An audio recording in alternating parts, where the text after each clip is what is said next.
Well, happy Valentine's Day, everybody. It's that time of year where couples get together and, do their thing. Yeah, I know what that's like. To all you single people out there, I feel ya. But it's not all bad. At least you don't have to deal with the people that I'm going to be talking about in this video. The real-life Yandere Horror Stories on my YouTube channel got really popular that people have been requesting them back for a long time. And now, starting this year, we're going to be bringing them back. Lucky you. I have 5 more stories that I have discovered on the internet that I would like to share to you all. Regardless if they're real or fake, they're kind of entertaining regardless. Except for the people who actually did real-life criminal stuff, then yeah, that stuff's kind of scary. Anyway, as I'm talking, I don't really have too many visuals to really show you because, well, to be honest, this video I kind of did at the last second, and I'm kind of lazy when it comes to editing. So whatever I can't really fill with images, I'm just going to have my gameplay in the background of Shotgun Farmers. It's Valentine's Day themed, so it counts, I guess. Plus, you should also get that game. I'm on it all the time. You guys definitely should play it with me if you haven't already. Anyway, sit back and relax and enjoy. My real-life story with a yandere. I am using a throwaway account, as I'm fairly scared to post it on my actual account. The names that are mentioned in this post are not actual names of the people involved apart from Potts, as I got permission from her to mention her nickname. It all started in the summer of 2016, when I was playing games on Roblox. I met this girl named Gemma, and we hit it off pretty well, and we found a lot in common. So, quite quickly, we became friends and would pretty much spend every day playing new games together and getting to know each other more.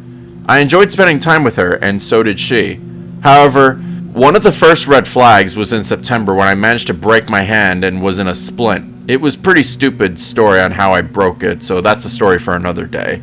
I was in a fair amount of pain and obviously couldn't type very well with one hand, so I told Gemma this, and she responded pretty brutally. She ultimately minimized my injury and said I should still be able to roleplay and play games with her, as she did it and she was in a splint, as known in the screenshot below. Oh, you hurt? I had a splinter before, and I could still roleplay. So this guy actually does have actual screenshots, so you guys can't really say this is fake. Unless you can, but it's still good enough proof to me. So once my hand had healed, and I finally was able to play again, we went back to normal and playing and forgot this mishap. We were having a lot of fun and we were great friends, but then it went downhill when I got a girlfriend, Potts. Gemma and Potts didn't get along very well and constantly bickered with one another. It was pretty hard for me, as that was my online best friend and my girlfriend. So it would result where I would try to convince one to like the other, but it never really worked out. Even to this day, I'm not very sure why they didn't like each other. Anyway, the second red flag came pretty quickly. I was playing a game we all loved with Potts, and Gemma came online and seemed to be pretty jealous quickly. She asked me why I was playing with Potts and not her, as shown in this message below. She's in my game! Oh, let me guess, you're planning a roleplay with Potts. She was starting to get pretty jealous and a little bit possessive and sent me more and more messages just like that, as shown in the following screenshots. Alrighty, sorry, I was having fun. Good for you.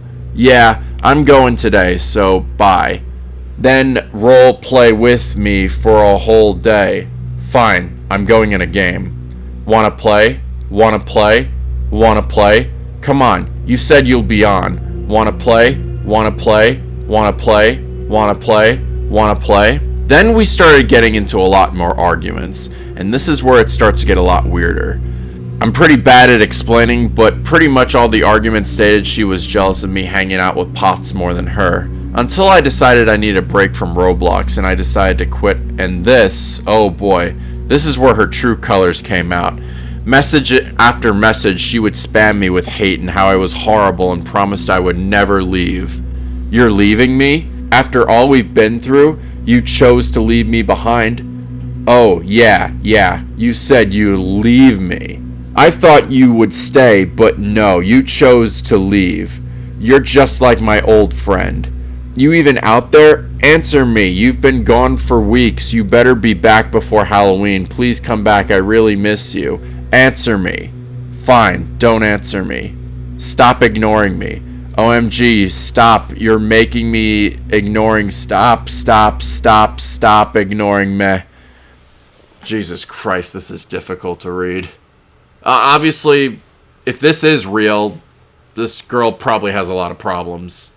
After my break from Roblox, I took a month, 2 months off. I came back and the messages from Gamma, and I just tried to fix things with her, but Gamma wasn't having any of it.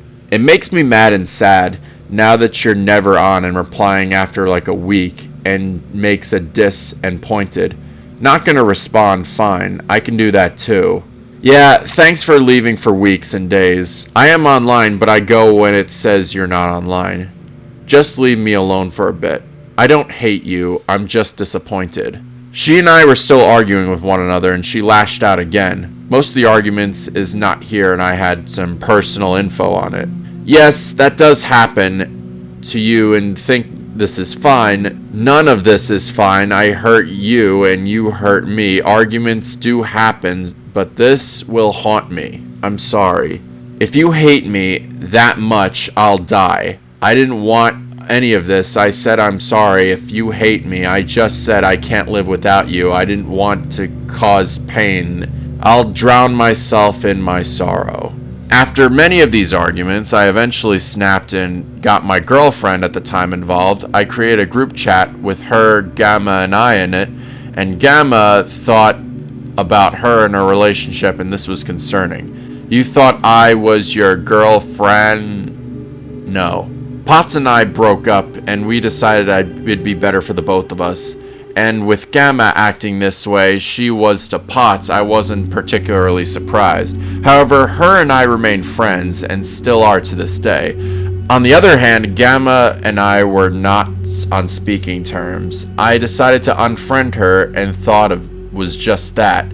It really wasn't, as she managed to various personal information, my Instagram and my new account I had made on Roblox. But that, later on, her friend, who I will name Cassie, decided to take matters into her own hands and message me after our massive argument. Feels like you don't spend enough time with her anymore, and she would love to make friends with, but doesn't want to be friends. Just needs a little nudge back in the light, and will help spending more time with her boyfriend. I might be able to do it. I was ultimately done. Gamma had not ruined not only my relationship with my girlfriend, but also turned multiple friends against me, saying I was ignoring her for no reason, and I never spend time with her anymore. So I decided to create a new account on Roblox and leave all the drama on my old one, but Gamma somehow managed to find that one too. Let me repeat what I said earlier. Not only did she find my Roblox account, she found my last name, even my IP, my Instagram, and my real-life friends. She went as far as to ask friends in real life who she doesn't even know where I was. Having someone be this obsessed with you to the point where they find your personal information and try to manipulate you into talking to them again is not, I repeat, not okay in real life. A yandere is fine in animes, etc., but not cute or loving in the real story. It's fucking scary. Looking back on this and reading through our old messages, I could see why she acted the way she did and had a tough childhood and suffered from various mental illnesses. However, this in no way excuses how she acted and is incredibly wrong to act this way. This is a little over 2 years ago, and I have since changed passwords, told all my friends to private their social media accounts, and delete my Roblox avatars, and I luckily have not seen Gamma for a long time. I hope one day I have the confidence to post this on my real account with all the screenshots. Thank you for listening to my story, and if you have a story like mine, please speak up. Do not sit in silence like I did for the past 2 years.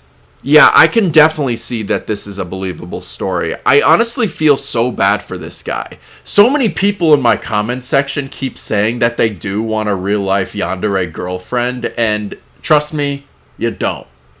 This story specifically really proves it otherwise. But let's continue. This one's from Quora.com. Have you ever been stalked by any girl? Yes, I have been stalked by a girl. She was in my class in engineering. She was a typical first bencher who studied hard, spoke less, introvert, liked all the lecturers and students. Everyone had a high regard of her.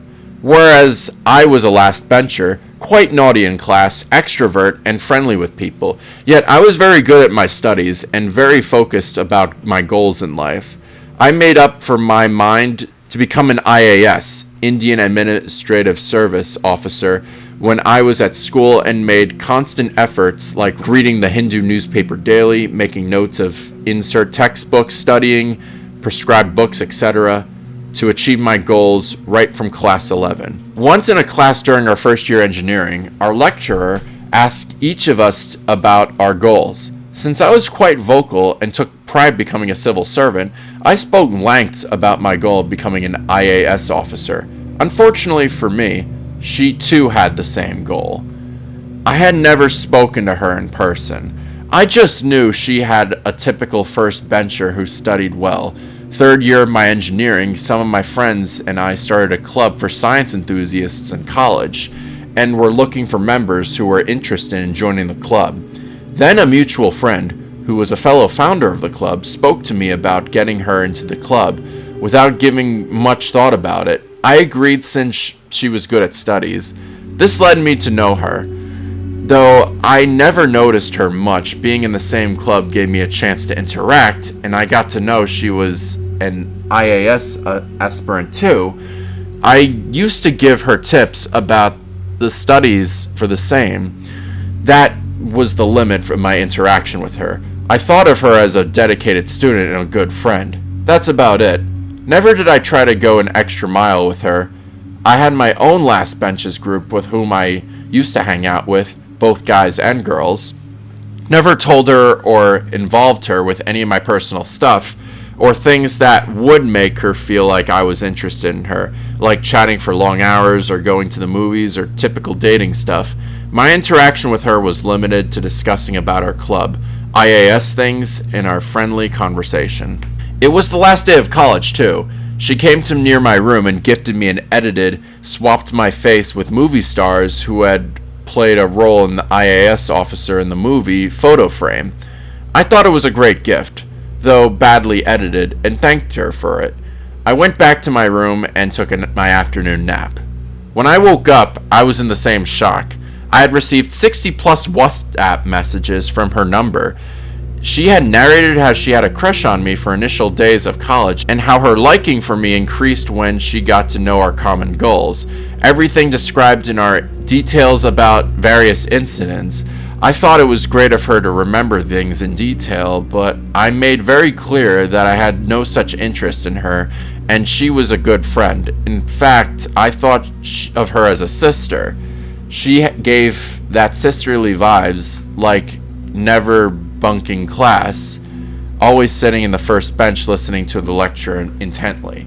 I did not tell her then that I thought of her as a sister, because I thought it would be kind of rude on my part to say that to someone who confessed me as a big crush. Moreover, I liked some other girl. I didn't think it was necessary for her to know that. I just had to convey that I was not interested in her. And I did, and then started stalking days. Within a week, I completed my engineering. I had to join my work in a different city. I made things worse. She used to ping me every now in the WhatsApp, inquiring me about every single detail, like I had my lunch or not. She told me she doesn't feel like eating unless she knew that I already had my food. Though it might look nice on the outset, I felt that it was very immature and started ignoring her texts. Is it only me, or do others feel too suffocated when someone who you may not intimate with starts texting you so much? Messages increased exponentially with every passing day. Though I told her clearly I was not interested in her, she kept on messaging me saying she too is doing that as a friend. But this constant texting made me irritated. I had concentrate both my work and my dream of becoming an IAS officer. In addition to this, her constant pestering me felt like a nuisance. Failing to make her understand with the constant messages, I blocked her on WhatsApp, thinking that getting blocked will give her a clear signal of me not liking her, and will make her stop messaging me. Meanwhile, I haven't told any of my friends about her pestering me. I thought it would spoil her good girl image, but things took an ugly turn from there. She started obsessing on me and started mailing me my email ID since I blocked her on WhatsApp. So people from her hostel, people who I don't even know, also started mailing me when I was doing this to her. Those mails used to be lengthy, describing how I'm hurting her by ignoring her. I took pity and unblocked her on WhatsApp, but this time I made it very clear that I don't have any interest in her, but I always thought of her as a sister. Believe me, Indian guys don't call a random girl a sister. They do mean it. She agreed, and she started adding the suffix brother to every sentence in her texts. This continued for 1 week, and then again, things started being the same. She told me that she cannot think of me as a brother, but she also proposed to me for marriage and would send her father to my house to convince my parents to agree once I achieved those goals. That's it, I thought. Things have gone way too far.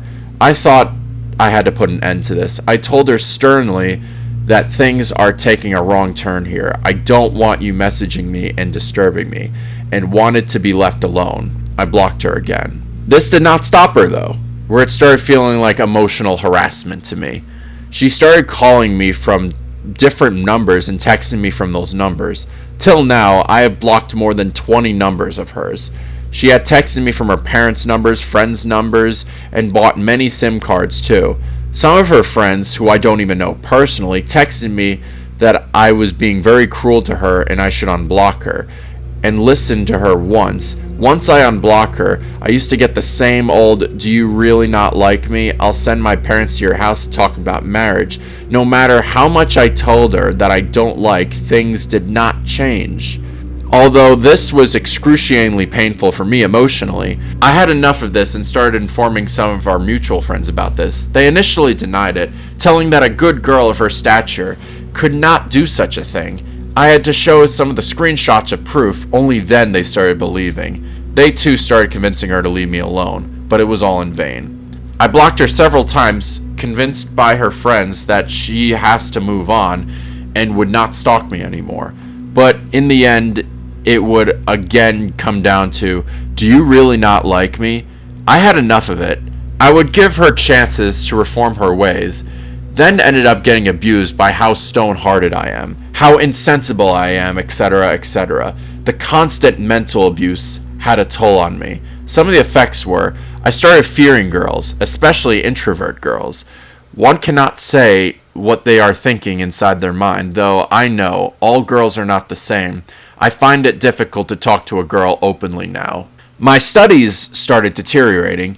I gave IAS prelims exams once and failed. I could not come to terms for it with a while. I worked so hard for this from class 11. I was in acute depression, constantly abused by WhatsApp texts, calls, messages, mails, and lobbying through mutual friends. That had me depressed. With depression comes insomnia. I found it hard to sleep at night. I was always thinking if all the things she had told me while abusing me were all true, I was a constant inner fight with me. If I was doing the right thing or not. Should I give up resisting her or accept that I was opposing it to my inner feelings? My self-confidence hit a greatest low. An IAS aspirant is supposed to be confident, but in my case, things take an opposite turn. I lost faith in myself. I started speaking to psychiatrists online through various apps and asking me with this emotional abuse. I was scared to go meet them directly because going to a psychiatrist in person is a stigma in India. When her abuse and harassment reached new levels, I even thought of going to the police to complain along some of the mutual friends with all the evidence. I researched online a man cannot complain against a woman for stalking him. No section in Indian Penal Code makes this a crime, but vice versa, it is a punishable crime. This made me still helpless. I started staying aloof.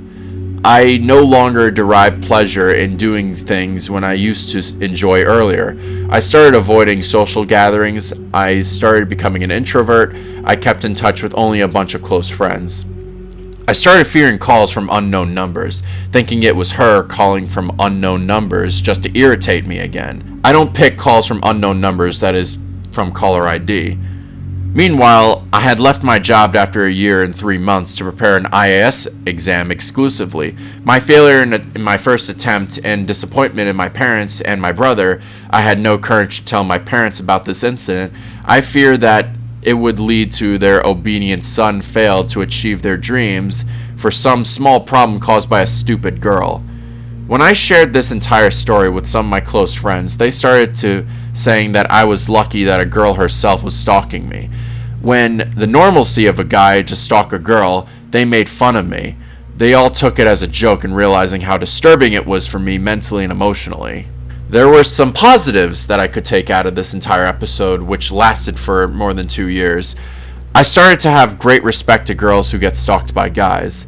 Now I know what they're exactly going through.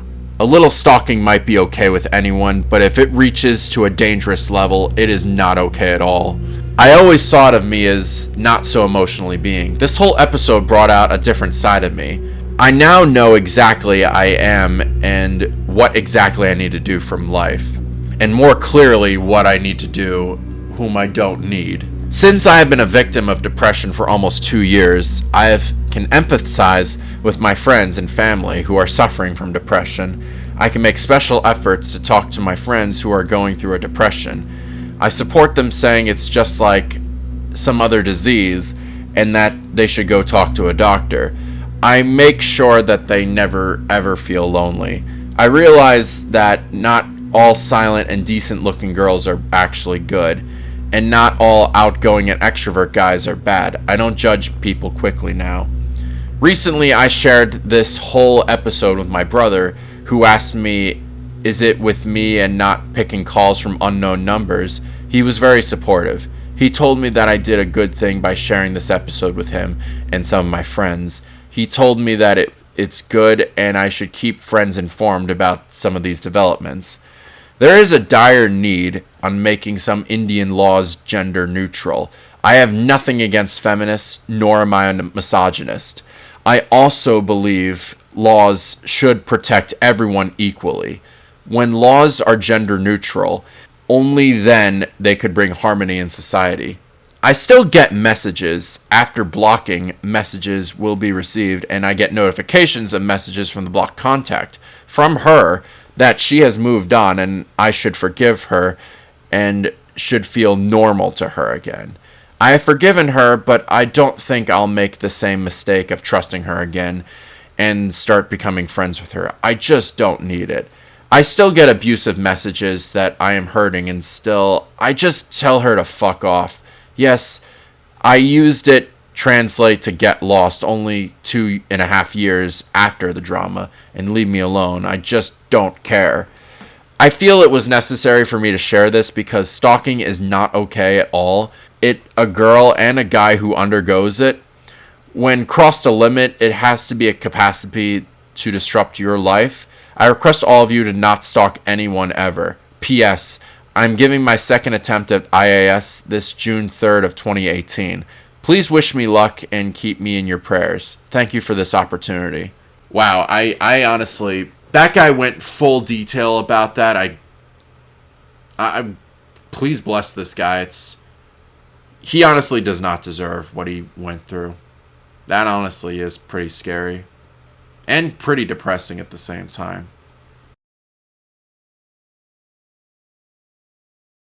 This one is an actual report of a real-life stalker incident of Lisa Michelle Lampert. In 1992, Lisa Michelle Lampert of Lancaster, Pennsylvania, was recently found guilty of her first-degree murder for slashing the throat of her love rival, 16-year-old Lori Sho.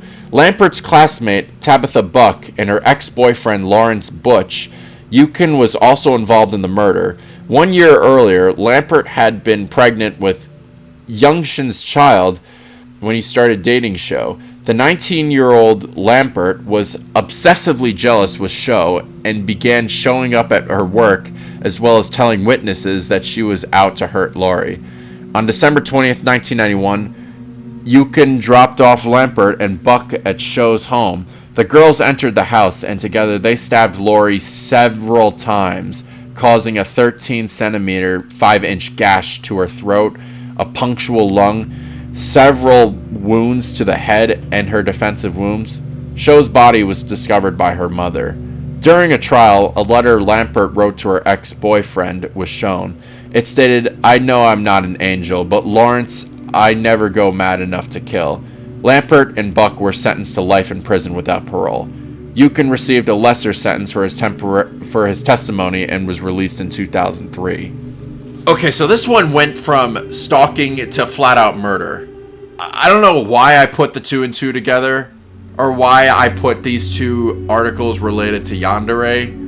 I guess that's what it really is, but geez, I don't know why I just directly went to this approach. Let's continue. Psychotic woman called out for stalking her husband for 2 years before they met and memorizing his routine and favorite items. I knew it was love at first sight. A woman has been labeled psychotic and manipulative for stalking her husband 2 years before officially meeting him and then tailoring her personality to suit his likes and dislikes for over 10 years. Lauren, age 24, first saw her future husband, Tom, when she was 14 and he was 18 years old, and went on to stalk his social media accounts, find out his home address, and details about his family members. She soon discovered that Tom's little brother, Nick, who was enrolled in her school, had proceeded to befriend him in order to insert himself in their family dynamic. I started spending a lot of time with Tom's mom, and then she told me about his university, past girlfriends, favorite food, pet peeves, everything I needed to know, Lauren confessed. She started her story on Reddit, which then picked up by popular podcast host Morgan Ashley Absher for 2 hot takes on Spotify, who read it out loud on the show. Lauren revealed that she would find out what weekends Tom would be home from university and would wear his best outfits to put makeup in order to impress him. Tom was a school record holder for specific niche sport, and I also happened to play, and he came back to coach our high school team for extra volunteer hours when I was a senior, Lauren shared. I spent a lot of time with him. I loved every second of it. We were friends before, but became much closer and would drive me home after school. I applied to university in New York because I knew he was moving there for a job, and we started dating as soon as I reached 19. He proposed to me when I graduated, and we married a year later. Lauren started feeling guilty about her stalking and lying because Tom told everyone fate brought them together. She decided to spill her guts and tell her husband the truth, but everything went downhill from there. Tom was dumbfounded, scared, and confused after I explained the real story of how we fell in love. He sat in front of me and sobbed uncontrollably while asking me how much of our relationship and my identity was fabricated according to his liking. He packed his bags and told me he needed some space, and he still loved me, but I was going to spend some time in a hotel. Lauren went to sleep thinking her husband, although betrayed, would eventually come around to realizing her heart was in the right place. She woke up to a storm. Tom went to his family and told them everything. None of them want anything to do with me anymore, and they were calling me psychotic. He exaggerated it to make me seem crazy. He seemed like he lied after getting to the hotel because he knew if I told him the truth, I would try to stop him. I felt so betrayed. I tried to be a good wife by showing him the true me, and this is what he does. I tried all this just for it to end up like this. Thousands were appalled by Lauren's disgusting actions and ashamed her for her behavior. "You're a plain sociopath," a woman said. "You did all this for drama, not because you cared about Tom. If you did, you would have taken this to your grave. I am so extremely creeped out. I get being smitten and wanting to try to get even closer to people, but this is some next level shit," another wrote. A third said, "For some past decade, your entire personality was to appeal to him. Every new like and dislike was impacted by a decision you made at 14. You honestly believe that this is authentic when in reality you have no idea who you even are. Names have been changed for privacy reasons." Wow, this person stalked this guy to the point where they even got married, and then she spilled the beans about her obsession with him. That is really hardcore. I feel bad for the guy. I know I'm saying this a lot, but like, no guy in any of these videos have I even talked about even deserve this type of stuff. Like, this is terrible. It really is. But I have one more for you. And I think we kind of talked about this girl on the channel, but I want to recap on this because this is kind of like the most famous Yandere real life horror story, because this is there's no other way to top this. I'll go right into it. Real life Yandere. Yuka Takeoka handed prison term for attempted murder. I know I talked about this briefly, but I'm just going to recap for you guys just to let you guys know who this is. The Tokyo District Court on Thursday handed Yuka Takeoka, known as the real-life Yandere, a prison term for 3 years and 6 months over the stabbing of her boyfriend last year, reports Fuji News Network December 5th. On Thursday, the preceding judge handed Takeoka, age 21, the prison term for a crime that he had described as selfish. He added that she had a strong intent to kill. The prosecution had a sought 5-year term. The judge also said it is difficult to justify a suspended prison term. Prison term is unavoidable. Previously, she had reached an out-of-court settlement of 5 million yen with the victim, 20-year-old bar host, who got the name Runa. "If possible, I want people to be able to lead to a normal life rather than paying for her sins," Runa told the court at opening of the trial on Tuesday. No grudge. Takeoka was the first manager of a specialty hostess club in the Kabuyuchi red light district. After met the first victim in October 2018, they began dating. On May 23rd, she used a knife to stab Runa while he slept inside her residence in Shunetwa Ward, the ruling said. I'm really hoping I'm not butchering these Japanese city names. I'm really sorry if I am.